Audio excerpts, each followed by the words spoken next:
بسم اللہ الرحمن الرحیم۔ امام طبرانی معجم کبیر میں حدیث نمبر 7412، امام حاکم المستدرک میں حدیث نمبر 6562، ابن اسیر اسد الغابہ میں 2507 پر روایت بیان کرتے ہیں کہ حضرت ثاثہ بن ناجیہ در رسول پر کلمہ پڑھنے آئے۔ مسلمان ہونے کے بعد نبی کریم کی بارگاہ میں عرض کرنے لگے، یا رسول اللہ، ایک بات پوچھنی ہے۔ حضور نے فرمایا، پوچھو۔ کہنے لگے، یا رسول اللہ، دور جاہلیت میں ہم نے جو نیکیاں کی ہیں، ان کا بھی اللہ ہمیں اجر عطا کرے گا کیا؟ اس کا بھی اجر ملے گا؟ تو نبی کریم نے فرمایا، تو بتا، تو نے کیا نیکی کی؟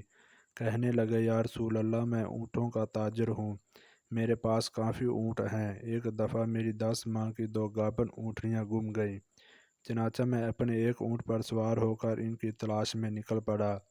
اس دوران مجھے ایک کھلے میدان میں 2 کمرے نظر آئے، میں ان کی طرف بڑھ گیا۔ ان 2 کمروں میں سے ایک کمرے میں ایک عمر رسیدہ بوڑھا شخص ملا، تو میں نے ان سے کہا، کیا آپ نے 2 گابن اونٹنیاں دیکھی ہیں؟ اس کے جواب میں اس بوڑھے شخص نے کہا، ان 2 اونٹنیوں کی نشانیاں کیا ہیں؟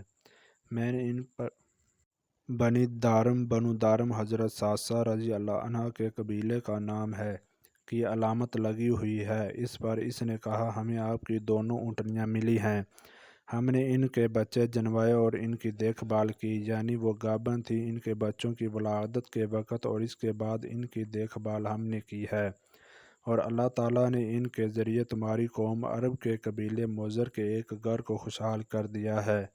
وہ بوڑھا شخص مجھ سے محو گفتگو تھا۔ اسی دوران ایک عورت نے دوسرے کمرے سے آواز دی، بچہ جننے والی نے بچہ جنا ہے۔ جس عورت کے ہاں بچے کی ولادت ہوئی تھی، اس کے ہاں بچے کی ولادت ہوئی ہے۔ یہ سن کر اس بوڑھے نے کہا، کیا جنا ہے؟ اگر لڑکا جنا ہے تو وہ ہمارے ساتھ ہماری قوم میں شریک ہوگا، اور اگر لڑکی ہوئی تو اس کو دفن کر دو۔ اس کے جواب میں عورت نے کہا، لڑکی ہے۔ میں نے کہا، یہ زندہ درگور ہونے والی بچی کون ہے؟ اس بوڑھے نے کہا، میری بیٹی ہے۔ میں نے کہا، میں تم سے اس بچی کو خرید لیتا ہوں۔ اس بوڑھے نے کہا، اے تمیمی، کیا تم مجھ سے یہ کہنا چاہتے ہو؟ کیا تم اپنی لڑکی بیچو گے؟ حالانکہ میں نے تمہیں بتلا دیا ہے کہ میں عرب کے قبیلہ مضر کا آدمی ہوں۔ گویا یہ ہماری شان کے خلاف ہے کہ ہم اپنی لڑکی کو بیچ دیں۔ تب میں نے کہا، میں تم سے تمہاری لڑکی بطور ملکیت نہیں خرید رہا ہوں، بلکہ میں تو صرف اس کی روح خرید رہا ہوں کہ تم اس کو قتل نہ کرو۔ اس بوڑھے نے کہا، کیا تم اتنی قیمت دو گے؟ میں نے کہا، میں اپنی 2 اونٹنیوں اور ان کے 2 بچوں کے عوض اس بچی کی روح کو خریدتا ہوں۔ اس بوڑھے نے کہا، کیا تم اپنی اس اونٹ کو قیمت میں شامل کرو گے؟ میں نے کہا، ٹھیک ہے، میں اس اونٹ کو بھی قیمت میں شامل کروں گا، اس پر شرط یہ ہے کہ تم اپنے قاصد میرے ساتھ بھیجو۔ جب میں اپنے گھر پہنچ جاؤں گا تو تمہارا یہ اونٹ تمہیں لوٹا دوں گا۔ اس نے ایسا ہی کیا۔ پس جب میں اپنے گھر والوں کے پاس پہنچ گیا تو میں نے اس کا اونٹ واپس لوٹا دیا۔ اس بچی کو لا کے میں نے اپنی کنیز کو دیا، نوکرانی سے دودھ پلاتی۔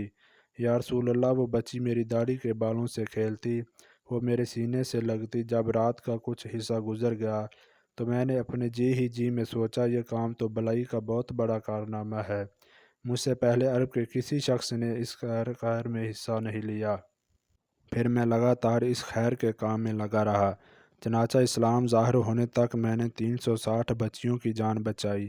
ہر ایک بچی کو 2 گابن اونٹنیوں اور ایک اونٹ کے بدلے میں خرید لیتا تھا۔ اس طرح میرے پاس 360 بچیاں جمع ہو گئیں، اور اب میرے پاس 360 بچیاں ہیں جن کی کفالت میں کر رہا ہوں، جن میں سے کچھ کی شادیاں ہو گئی ہیں اور کچھ جوان ہیں اور کچھ ابھی بچیاں ہیں۔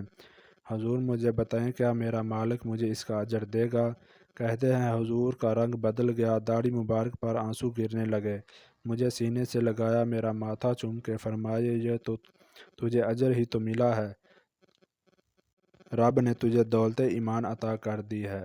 نبی کریم فرمانے لگے، یہ تیرا دنیا کا اجر ہے اور تیرے رسول کا وعدہ ہے، قیامت کے دن رب کریم تمہارے لیے اپنے خزانے کھول دے گا۔